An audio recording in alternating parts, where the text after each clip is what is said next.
The sound of metal scraping against metal jolted me awake. My heart pounded in my chest as I squinted through the darkness to see three shadowy figures on my front porch.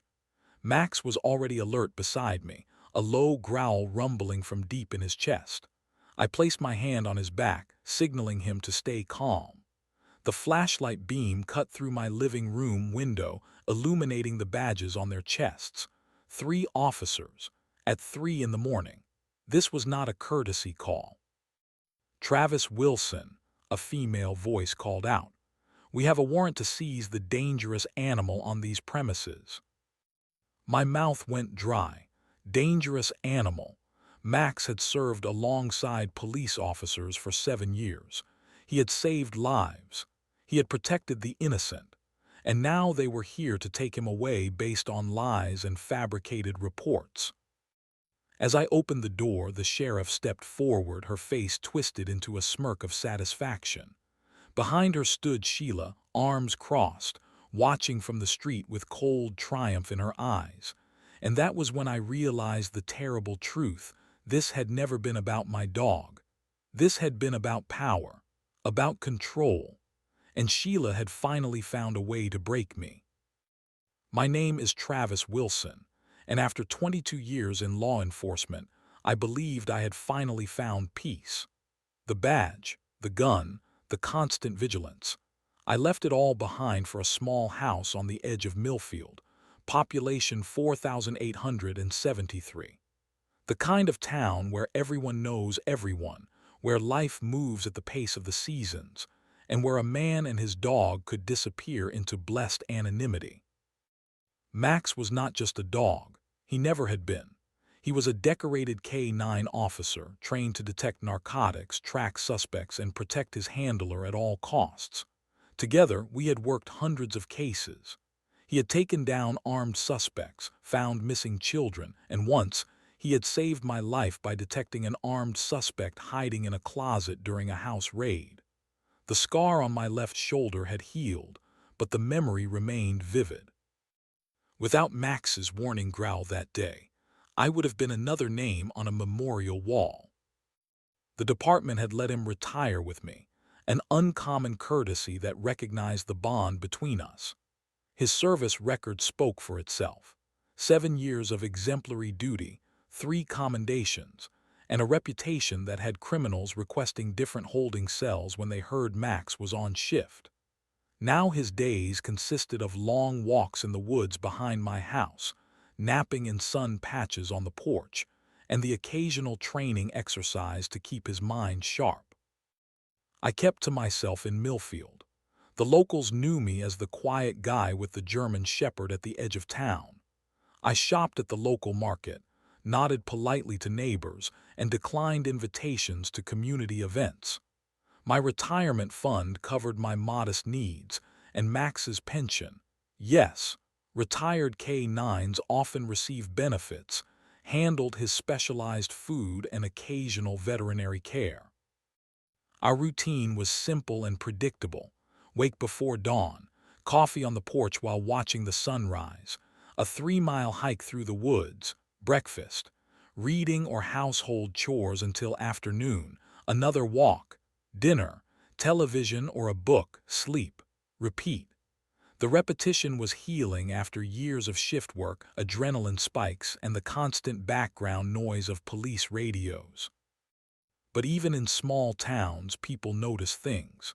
They noticed how Max never left my side. They noticed his alert posture, the way his eyes tracked movement, the underlying muscle beneath his fur. They noticed how I scanned rooms upon entering, how I preferred to sit with my back to walls, how I rarely raised my voice but commanded attention when I did speak. Old habits die hard. The whispers started gradually. I overheard snippets at the market or the gas station. Military, someone would speculate. Nah, police for sure, another would answer. That dog looks like he could tear your throat out, a mother warned her children as we passed.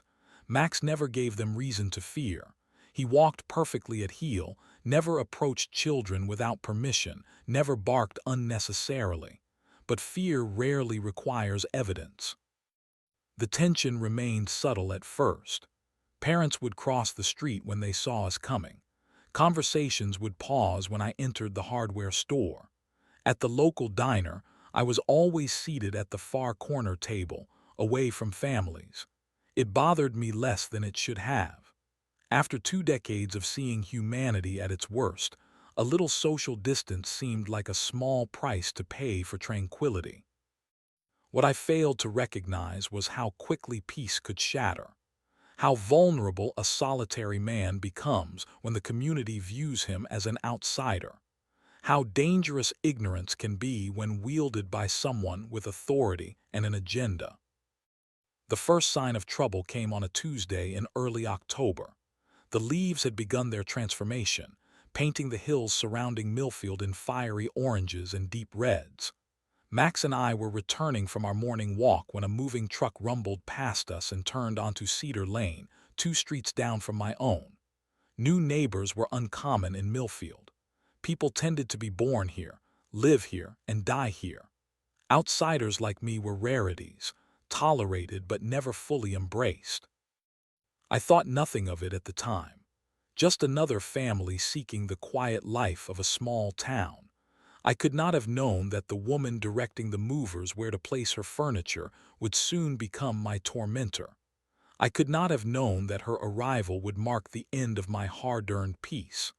I could not have known that her name was Sheila Harmon and that she was about to change everything. Sheila arrived like a storm cloud on a clear day, sudden, disruptive, and impossible to ignore. Within a week, everyone in the neighborhood knew her name. She introduced herself to every resident on our street, organized an impromptu barbecue in her backyard, and volunteered to head the neighborhood watch program that no one had asked for. Her voice carried across fences and through open windows, loud, confident, and tinged with an authority that seemed misplaced for a newcomer. I first encountered her while retrieving my mail. She approached with a wide smile that never reached her eyes, extending a hand adorned with 3 gold rings and perfectly manicured nails. "You must be Travis," she said, as if we were old friends reuniting. "I am Sheila Harmon, just moved in down on Cedar. Everyone says you keep to yourself, but I believe in knowing all my neighbors." Max stood at my side, watchful but calm. Sheila's gaze dropped to him, and something flickered across her face, a momentary tension around her mouth, a hardening of her eyes. "That is quite the animal you have there," she remarked, taking a deliberate step backward. "Is he safe around people?" "Max is a retired police K-9, I explained, keeping my tone neutral. "He is extensively trained and completely under control." Sheila nodded, but the wariness remained. "Well, you can never be too careful with powerful breeds. My cousin is in law enforcement, and he tells me horror stories about dog attacks all the time." The conversation ended with forced pleasantries, but the damage was done. I could feel her assessment of me, and more importantly, of Max, hardening into judgment. 3 days later, it happened. Max and I were in the front yard. He was lying in the grass while I trimmed the hedges that bordered my property. Sheila walked past on the sidewalk, speaking loudly into her phone. At the sound of her voice, Max lifted his head and gave a single, low bark, not aggressive, merely acknowledging the familiar presence. Sheila froze mid-sentence. Her eyes widened as if Max had lunged at her, though he remained exactly where he was, now watching her with mild curiosity. "I will have to call you back," she said into the phone, her voice trembling with what sounded like rehearsed fear. Then, addressing me with a raised voice, "Your dog just threatened me." I lowered my hedge clippers and turned toward her. "He barked once. He did not move toward you." "I know aggression when I see it," she insisted, her phone now pointed at Max as if recording evidence.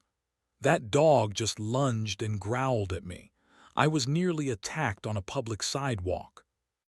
The accusation was so divorced from reality that for a moment I could only stare at her in disbelief.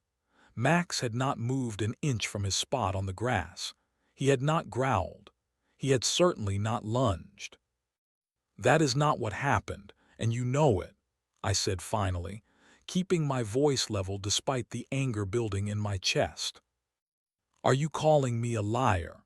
Her voice rose higher, attracting the attention of Mrs. Pearson across the street, who paused in her gardening to watch the confrontation.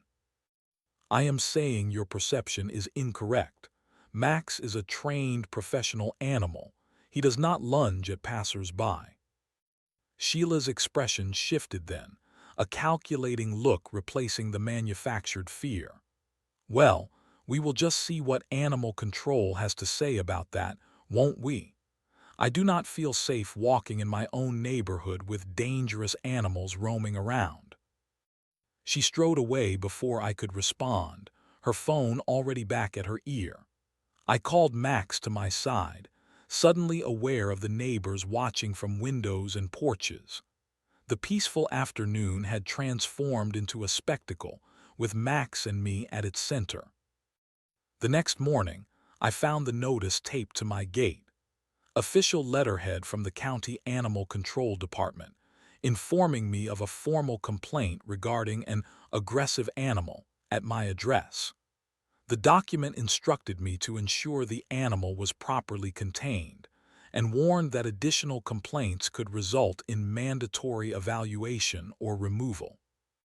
I read it twice, rage building with each word. The allegations were false. The implications were serious, and Sheila had escalated from neighbor to threat in less than a week. When I looked up from the paper, she was watching from her porch down the street, arms crossed over her chest. When our eyes met, she did not look away or pretend to be occupied with something else. Instead, she smiled, a small, satisfied smile that told me everything I needed to know. This was not a misunderstanding. This was deliberate. This was targeted, and it was only the beginning. The cruiser pulled into my driveway 3 days after the animal control notice arrived. It parked at an angle that blocked my car, a small but deliberate show of dominance that any law enforcement officer would recognize. The logo on the door read Millfield County Sheriff's Department, and the two figures that emerged moved with the practiced confidence of people accustomed to authority. The first was a young deputy no more than 25 with a nervous energy that made his hand hover near his belt. The second was older, heavier set, with silver at his temples and a badge that identified him as Sheriff Daniel Harmon. The name registered immediately. Harmon, the same as Sheila, her cousin in law enforcement. Max sensed my tension and positioned himself beside me as I opened the door, his posture alert but not aggressive. I kept one hand lightly on his collar, not because he needed restraining, but as a signal to our visitors that he was under control. "Mr. Wilson," the sheriff said, not bothering with introductions, "we have received serious concerns about the animal you are keeping on this property." "From your cousin, I presume," I replied, watching his face for reaction. A flicker of surprise crossed his features before settling back into authoritative neutrality. "From a concerned citizen, yes. Sheila mentioned you were confrontational when she expressed her fears." I was not confrontational. I simply corrected her misrepresentation of what occurred. The sheriff looked past me, his eyes assessing my living room with the practiced scan of a cop looking for violations or dangers. "We take these reports seriously, Mr. Wilson, especially when they involve animals with, shall we say, specialized training for aggression." "Max is a retired police K-9, I stated firmly. "He served 7 years with the Detroit PD. His training was for detection and suspect apprehension, not random aggression." The young deputy perked up at this information, looking at Max with new interest. The sheriff, however, seemed unimpressed. "May I see his documentation? Retirement papers, service record, current vaccination status?" His tone suggested he doubted such paperwork existed. Of course. I reached for the folder I kept in the entry table drawer, prepared for this moment. Every training certificate, every commendation, every veterinary record since his retirement. I can also provide contact information for his handling officer in Detroit, other than myself, that is. I handed over the folder, which the sheriff took with obvious reluctance. As he flipped through the contents, his expression soured. Everything was in order, as he surely knew it would be. No responsible K-9 handler would fail to maintain proper documentation for their partner. The deputy leaned over to look at a photograph of Max in his service vest, standing proudly beside me in uniform. "You were a cop?" he asked, genuine curiosity in his voice.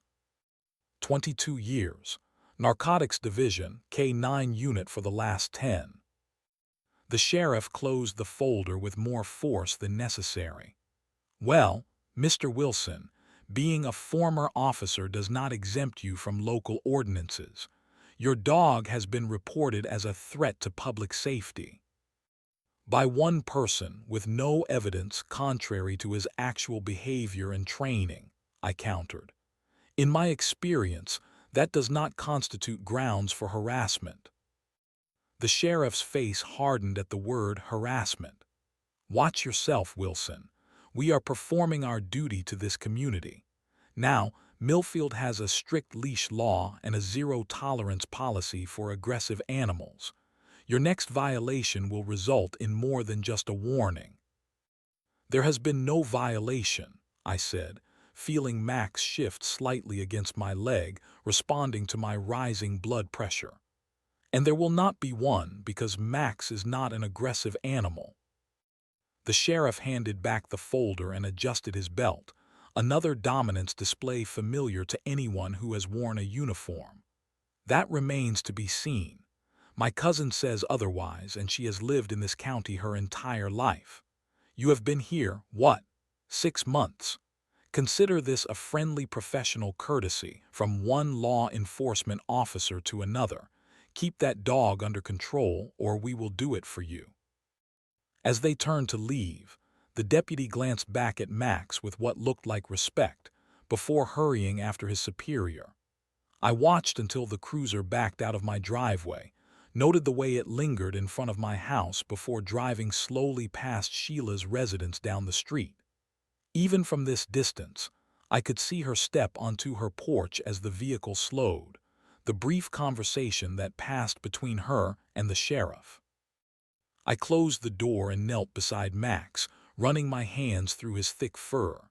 He looked up at me with complete trust in his brown eyes, unaware of the threat forming around us. In that moment, I understood that this was not about a dog barking or a frightened neighbor.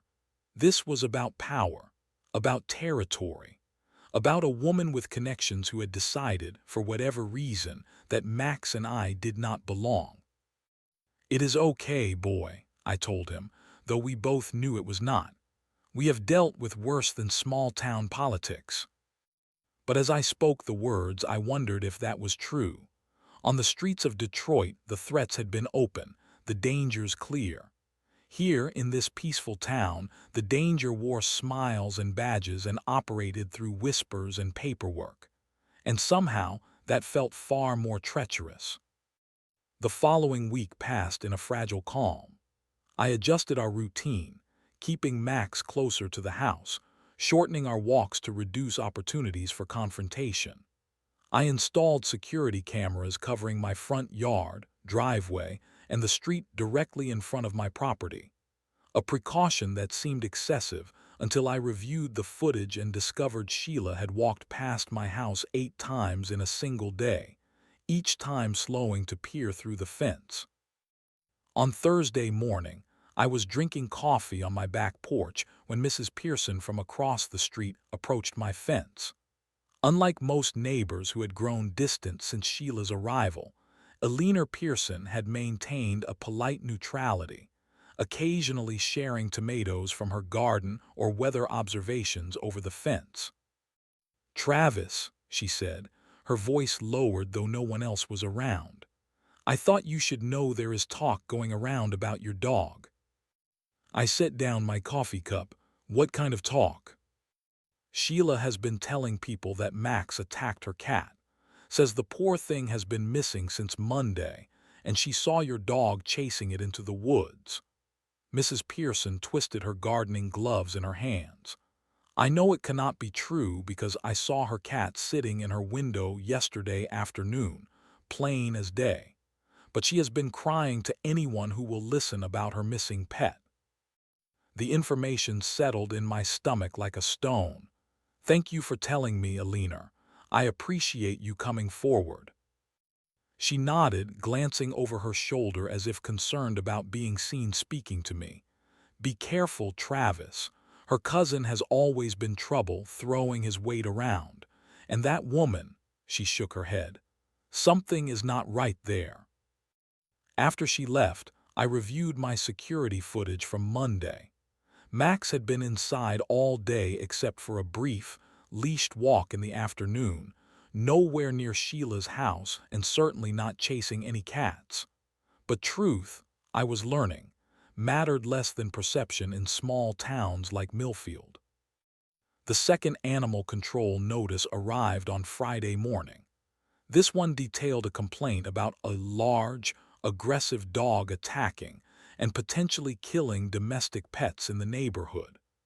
It referenced the previous complaint and warned that a pattern of aggressive behavior could result in seizure of the animal for evaluation. I folded the paper carefully and added it to my growing file of documentation. Then I called Detroit, speaking to my former supervisor for the first time in months. I explained the situation, the escalating accusations, the connection between Sheila and the sheriff. "Document everything," he advised, the gruff concern in his voice carrying clearly across the miles. "Timestamps, witnesses, video if you have it. This sounds like a personal vendetta, not a legitimate complaint. And Travis, be careful. Small-town politics can get ugly fast." That afternoon, I installed additional cameras and ordered a body cam that I could wear during walks with Max. I began keeping a detailed log of every interaction, every sighting of Sheila or the sheriff's cruiser passing my house. I was building a case, though for what exactly I was not yet sure. The catalyst came 3 days later. I was returning from the market when I spotted Sheila standing near my mailbox, her phone held up as if taking photos of my property. When she saw me approaching, she quickly crossed to the other side of the street, but not before I caught the satisfied smile on her face. That evening, a knock at my door revealed 2 animal control officers, accompanied by the same young deputy who had visited with the sheriff.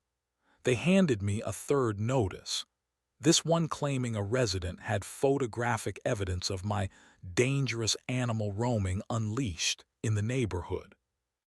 "Ms. Harmon provided these images," the older animal control officer explained, showing me photos that were clearly taken from across the street. They showed Max in my front yard, inside my fenced property, nowhere near the street or sidewalk. The fence was barely visible in the cropped images, creating a misleading impression that he was unrestrained in a public area. "That is my fenced yard," I explained, pointing out the partial fence line visible in one corner of the photo. "Max has never been unsupervised outside my property." The officers exchanged glances. The deputy looked uncomfortable, shifting his weight from foot to foot. "We still have to file the report," the animal control officer said, though his tone had softened slightly. 3 complaints in 2 weeks. It triggers an automatic investigation." After they left, I sat in my living room with Max's head in my lap, reviewing the security footage on my laptop. The cameras had captured Sheila taking the photos, carefully angling her phone to exclude the fence. They showed her watching my house multiple times throughout the day. They showed the sheriff's cruiser making regular, slow passes by my property. I zoomed in on one particular clip, Sheila standing with the sheriff on her front porch, both looking in the direction of my house, her gesturing emphatically while he nodded. The pieces were falling into place. This was not random harassment. This was coordinated, deliberate, a setup designed to separate me from Max. As darkness fell over Millfield, I made two decisions. First, Max would not leave my side for any reason, not even for a moment. And second, it was time to go on the offensive.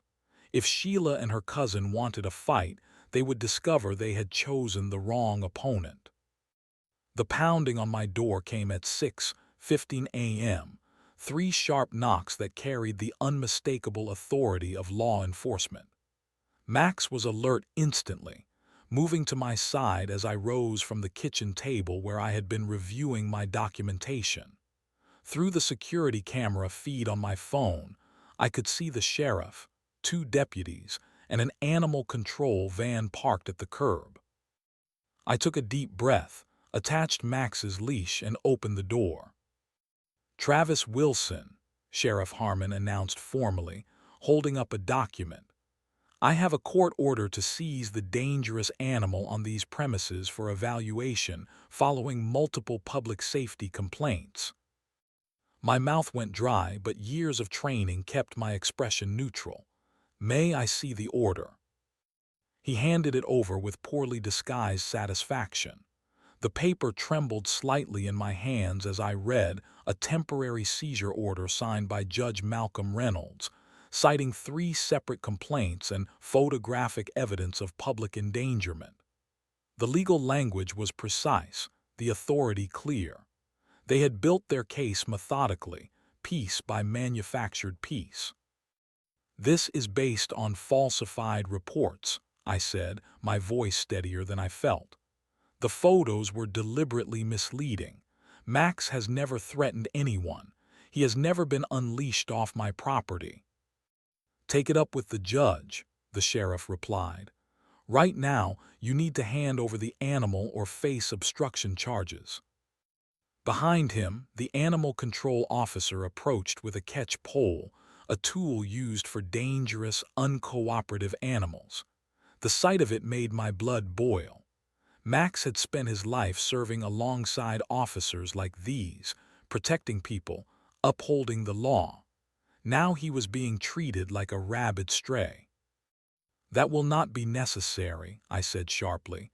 "Max is trained to follow commands. He will go without resistance if I tell him to." I turned to the animal control officer. "But if you come at him with that pole, he will perceive it as a threat, and his training will kick in." The officer hesitated, looking to the sheriff for guidance. After a moment of tense silence, Sheriff Harmon nodded. The pole was lowered. "You have 2 minutes to get the dog ready," he stated. "Any resistance will result in your arrest." I knelt beside Max, who was watching the officers with alert caution. His body was tense but controlled, the stance of a professional assessing a situation, not an aggressive animal about to attack. I took his face in my hands, forcing my voice to remain calm despite the rage and fear coursing through me. "Max, you need to go with these people for a little while," I told him, the words catching in my throat.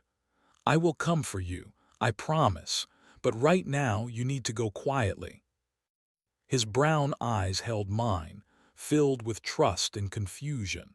How could I explain to him what was happening? How could I make him understand that this was not his fault, not a failure of his training or behavior, but a human vendetta he could not possibly comprehend? I attached his service collar, the formal one with his K9 identification tags clearly visible, and handed his leash to the animal control officer, deliberately bypassing the sheriff. "His medical records and service history are in this folder." He is on a specialized diet for his age and has mild arthritis in his left hind leg. He responds to standard police K-9 commands in English and German. The officer nodded, accepting both the leash and the folder with something like respect in his eyes. Max stood stiffly but obediently, looking back at me with every step as they led him to the van. "Where are you taking him?" I demanded of the sheriff. "County Animal Holding Facility. Evaluation period is minimum 7 days, possibly longer depending on the behaviorist's assessment." A thin smile spread across his face. "Don't worry, Wilson. If he's as well trained as you claim, he'll be just fine." As they secured Max in the van, movement across the street caught my eye. Sheila stood on her front lawn in a bathrobe, watching the proceedings with undisguised satisfaction. When she saw me looking, she did not turn away or pretend disinterest. Instead, she raised her hand in a small, mocking wave. The van pulled away, and with it, the only family I had left in the world. The sheriff lingered a moment longer on my porch. "Friendly advice," he said, his voice low. "This town has a way of rejecting outsiders who don't fit in. Might be time to consider relocating. Start fresh somewhere else." After they left, I stood in my empty house, the silence deafening without Max's presence. His water bowl in the kitchen, his bed in the corner of the living room, his toys neatly stored in a basket, every item a reminder of what had been taken. The rage I had been controlling erupted, and I slammed my fist into the wall, welcoming the sharp pain that shot through my knuckles. Then methodically I gathered every piece of evidence I had collected: the security footage, the log of incidents, the misleading photographs, the falsified complaints.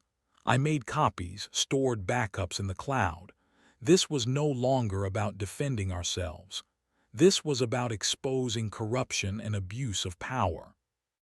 As I worked, one thought sustained me, becoming a mantra that drove every action. They took Max, and I would make them regret it for the rest of their lives. Sitting alone in my empty house without Max felt like having my heart ripped out. The silence mocked me. 22 years in law enforcement had taught me one thing: when the system fails you, you build your own case. I pulled out my laptop and began digging into Sheila's past. Public records were my first stop. I found her previous addresses going back 15 years, 3 different towns in 5 years, each move suspiciously abrupt. I called in favors from old contacts, people who owed me from my days on the force. Records that normal civilians could not access began flowing my way. "Travis, you are not going to believe this," my former partner Rick said over the phone. "Your neighbor has a pattern: 2 civil complaints in her last town, both dismissed, both involving her targeting residents she had personal issues with." My hands trembled as I wrote everything down. Sheila had left a trail of destruction wherever she went. In Oak Ridge, she had targeted an elderly man with a collection of exotic birds. In Westfield, a family with teenagers who played music. Each time, she had leveraged her connection to law enforcement to harass them until they moved. "Did you look into the sheriff?" I asked Rick. The silence on the other end told me everything. "Her cousin has 3 disciplinary actions buried in his file: 2 for evidence tampering, 1 for intimidation of a witness. Nothing stuck because no one pursued it far enough." I pinned everything to my wall: dates, locations, incidents. Connections formed like an investigation board from my detective days. They were related by blood, but their connection went deeper. They protected each other. They enabled each other. And they knew exactly how to work the system. The next morning, I drove 2 hours to meet with Thomas Elliott, a former neighbor of Sheila's who had filed one of those dismissed complaints. He was nervous when we met at the local diner, constantly looking over his shoulder. She made our lives hell, Thomas confessed, his coffee untouched. My wife had a garden she was proud of. Sheila claimed it violated some obscure ordinance. When we fought back, suddenly we had police at our door 3 times a week. Anonymous complaints, they said. His eyes narrowed. Then our dog disappeared, just vanished. We put up posters everywhere. A week later, the sheriff, her cousin, shows up with animal control papers saying our dog had been found attacking livestock and had to be put down. My blood ran cold. I thought about Max, alone in some county kennel, frightened and confused. "Did you ever prove it was her?" I asked. Thomas shook his head. By the time we gathered evidence, we were emotionally drained. We moved. Everyone moves. That is how they win. I reached across the table. "Not this time. I am not moving and I am not stopping." On the drive home, I called every person who had ever filed a complaint against either Sheila or her cousin. 5 people agreed to provide written statements. 3 more provided documentation, altered reports, suspicious citations, evidence of harassment campaigns. By nightfall, my dining room table was covered with evidence. This was not just about Max anymore. This was about abuse of power that had gone unchecked for years. I was building my case meticulously, carefully, and legally, just like I had been trained to do. But I kept it quiet. I told no one what I was doing.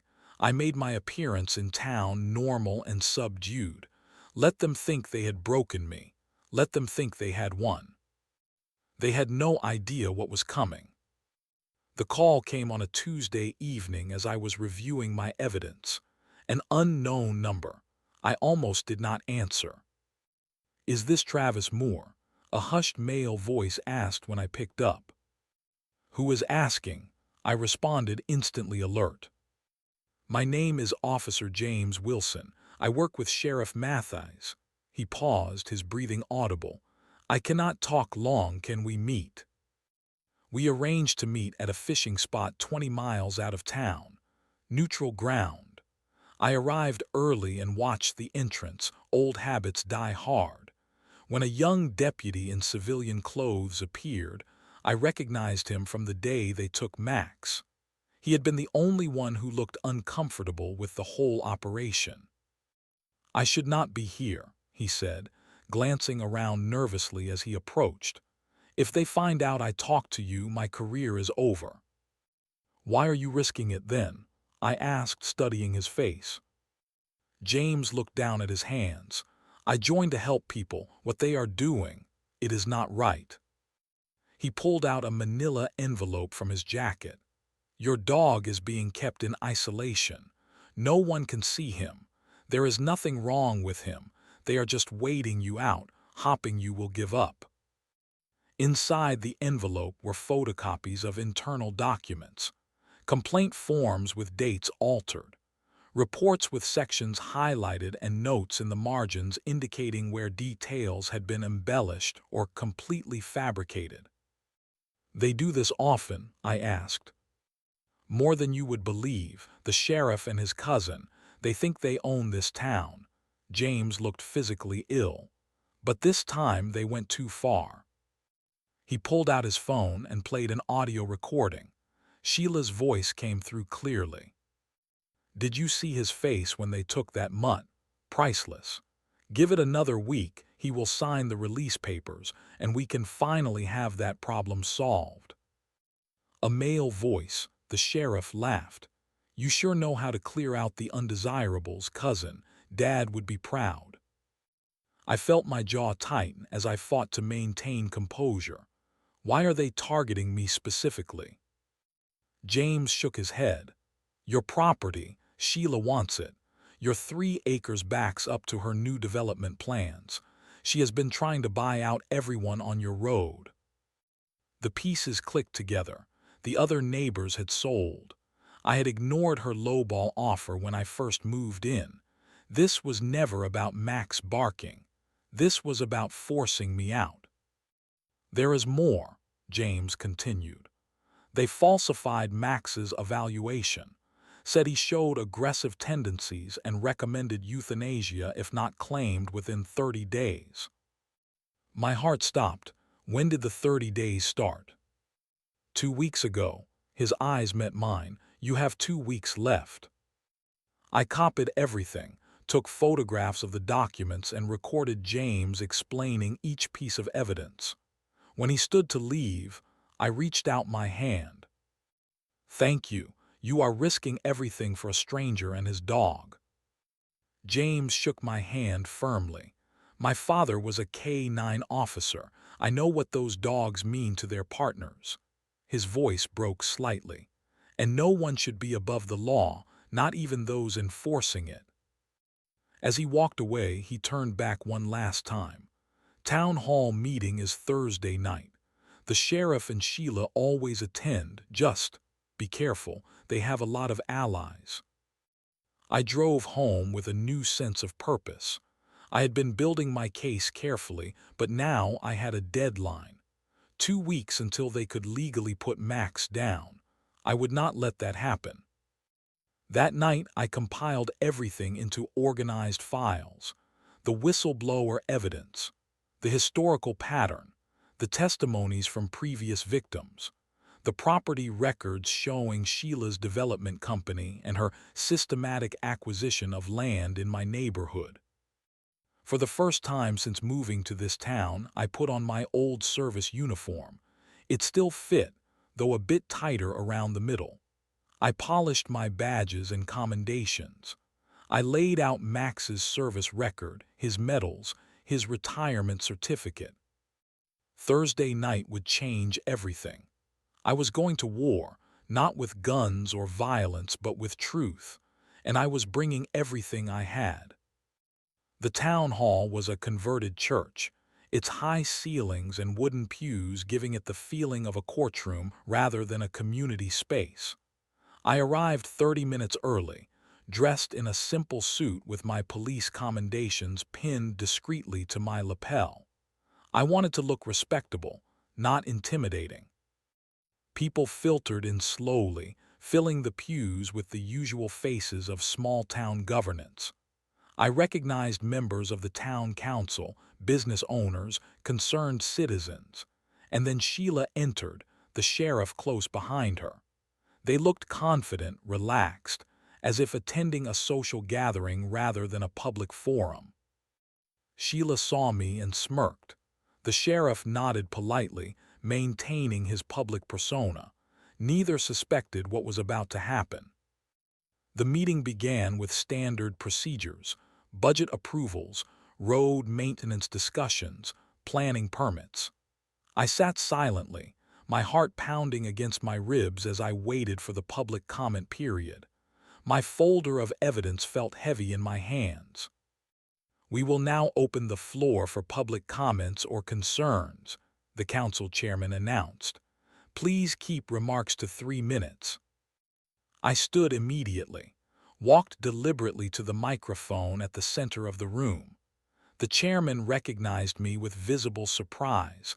I had never spoken at a meeting before. My name is Travis Moore, I began, my voice steadier than I expected. I am a 22-year veteran of law enforcement, K-9 Division. 2 weeks ago, my service dog, a decorated K-9 officer named Max, was seized from my home under false pretenses. The room grew quiet.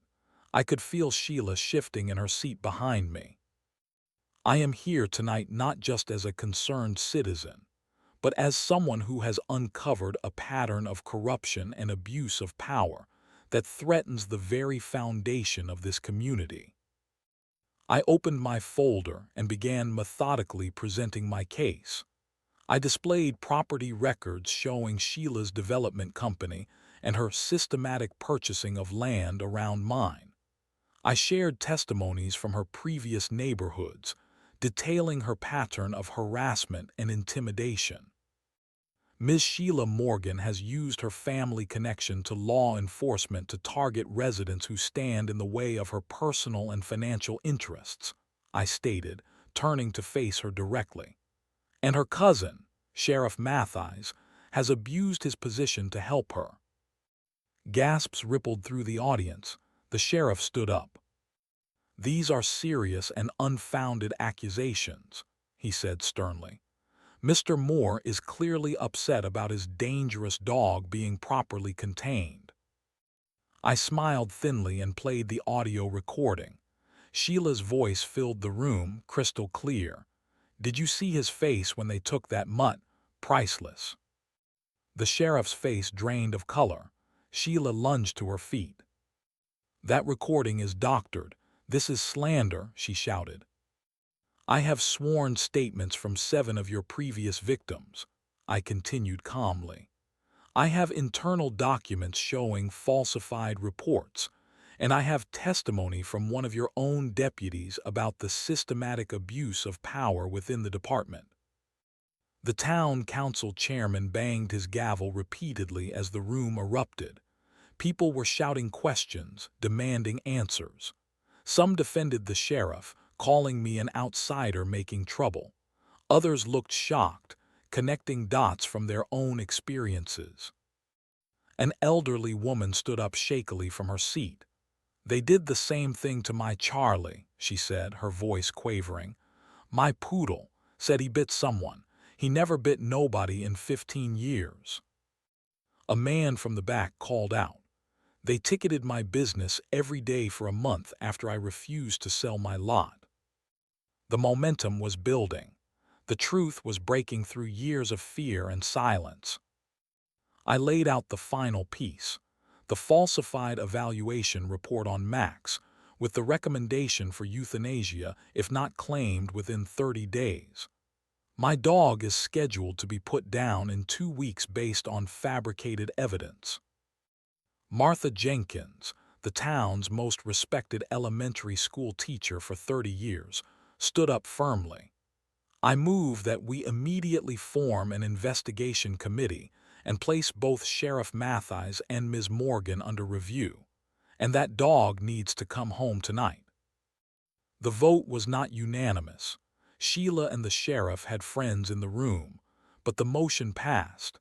As the meeting adjourned in chaos, I felt a hand on my shoulder. It was Paul Griffith, the state police captain from the neighboring county. "I will personally escort you to retrieve your K9, he said quietly. "No service dog deserves to sit in a cage because of politics. We take care of our own."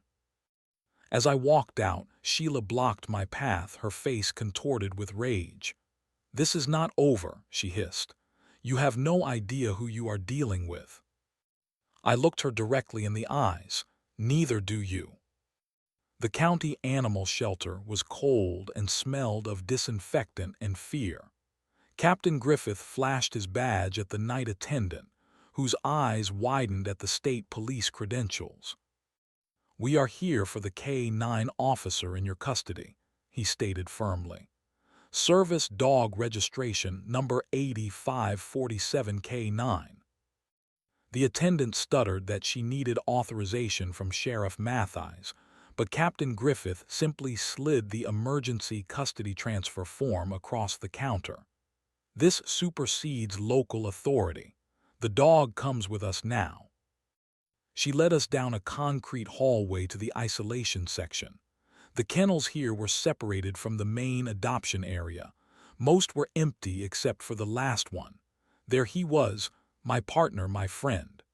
Max lay curled in the corner of a sterile metal cage, his head resting on his paws. He looked smaller somehow. "Max," I called softly. His head snapped up, ears forward.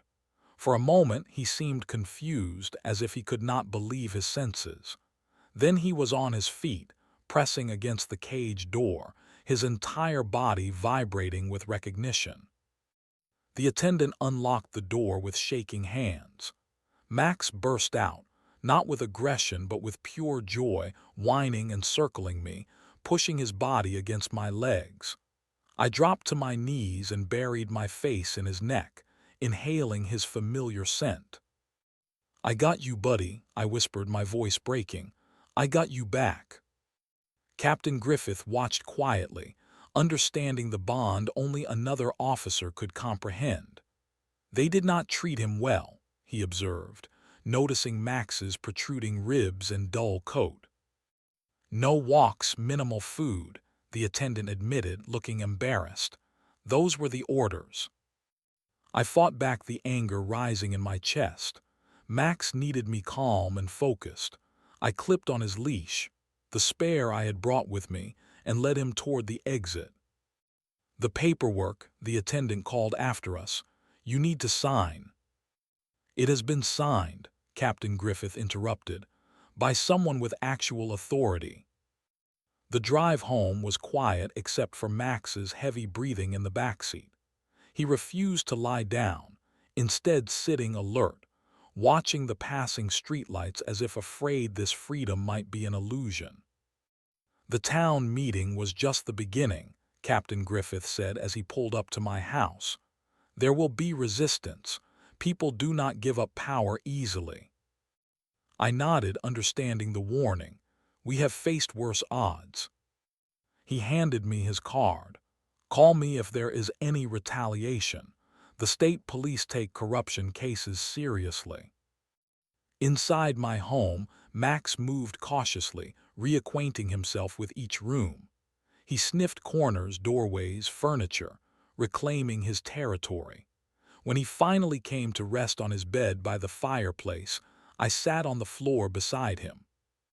"I am sorry, boy," I said, stroking his graying muzzle. "I should have protected you better." His dark eyes met mine with complete trust.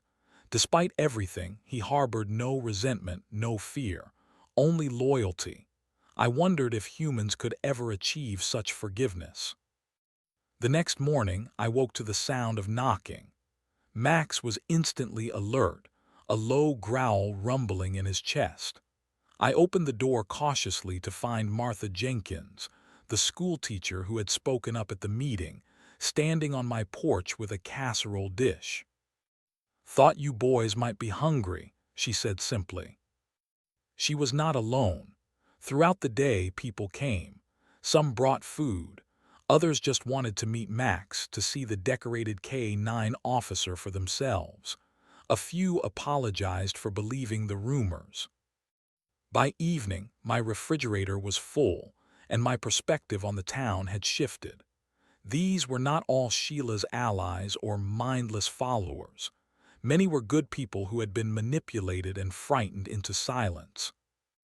As the sun set, I sat on my porch swing with Max at my feet. For the first time in weeks, my shoulders relaxed. We were not alone in this fight anymore. My phone buzzed with a text from James, the whistleblower deputy. "Emergency meeting called. Sheriff on administrative leave pending investigation." The wheels of justice had begun to turn. Slowly, perhaps, but they were turning. That night, Max slept on my bed instead of his own, something I had never allowed before. But as I drifted off with his warm weight pressed against my side, I realized some rules were less important than others.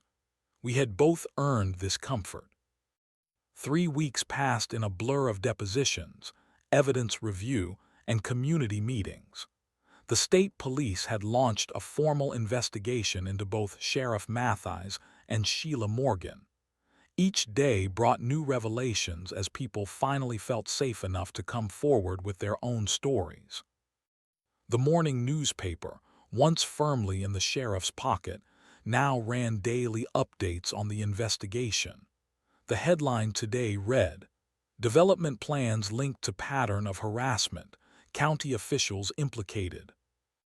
I sipped my coffee on the porch, Max lounging at my feet, his health almost fully restored. A car pulled into my driveway, James Wilson, the whistleblower deputy, now acting as liaison between the state investigation and local witnesses. "They suspended Sheila's business license this morning," he announced as he climbed the porch steps. "The county board voted unanimously after reviewing the evidence about her development company." I nodded, feeling no joy, only a sense of justice slowly unfolding. And the sheriff. James sat down heavily in the rocking chair opposite mine. Resigned last night. Effective immediately. Claims health reasons, but we all know he is trying to protect his pension before the criminal charges come down. The news should have felt like victory. Instead, it felt sobering, the collapse of authority figures who had betrayed their community's trust. The new interim sheriff wants to talk to you, James continued. They are forming a community oversight board. They want you on it. I looked down at Max, who gazed back with calm understanding. I came here for quiet, I said, not to get involved in local politics.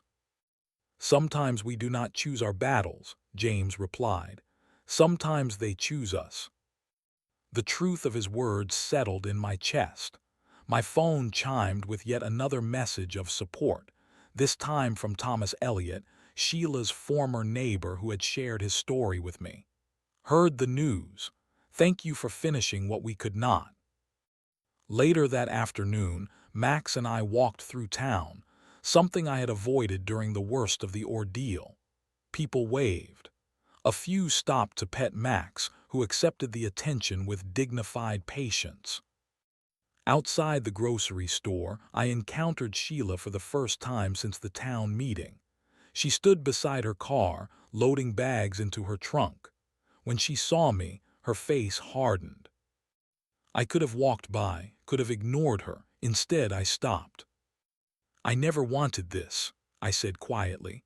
All I wanted was to be left alone with my dog. She slammed her trunk shut. You think you have one. This town will forget, they always do. Not this time, I replied. Too many people have spoken up now. The truth does not stay buried forever. She laughed bitterly. Such righteousness from a man who used the same system to fight back. You are no different from me. I considered her words as Max sat calmly at my side. The difference is I used the truth. You used lies, I sought justice. You sought power. As I walked away, I heard her call after me. They will turn on you too, eventually. That is what these small towns do. Perhaps she was right. Perhaps human nature inevitably corrupted any power structure given enough time. But for now, changes were happening. The interim sheriff had already implemented new complaint procedures with civilian oversight. James and other deputies were speaking freely about the culture of fear that had permeated the department. That evening, a formal letter arrived from the county board, apologizing for the unwarranted seizure of Max and acknowledging his status as a retired service animal. Enclosed was a new county service animal identification tag, official recognition that would prevent any future harassment. As I attached it to Max's collar, my phone rang. It was Rick, my old partner from the force. Heard you stirred up quite the hornet's nest, he said with a chuckle. Always were a troublemaker. Just doing what needed to be done, I replied. The bureau chief saw the news, Rick continued, his tone shifting to serious. He asked if you would consider consulting on K-9 training for rural departments. Says they need someone who understands both sides, law enforcement and civilian perspectives. I looked at Max, now dozing by the fireplace. His muzzle was almost completely gray now, his days of active service long behind him. But maybe there was still work we could do together. Different work. Better work. Tell him I will think about it, I said. That night I sat on my porch swing, watching the stars appear one by one above my quiet piece of land that would remain mine, undeveloped and peaceful. Max lay beside me, his head on my lap. Sheila and her cousin had picked the wrong target. They saw a quiet man with a dog and mistook stillness for weakness. They never understood that some people are quiet not because they are afraid, but because they have nothing to prove, until they are given no choice. I scratched behind Max's ears, feeling his steady presence beside me. "We did good, boy," I whispered. "We did good." Neither of us were the same as when we arrived in this town. We carried new scars, but also new purpose. The quiet life I had sought might never be quite as quiet again, but perhaps that was not such a bad thing after all. Sometimes standing up makes more noise than you expect, and sometimes that noise wakes up exactly who needs to hear it.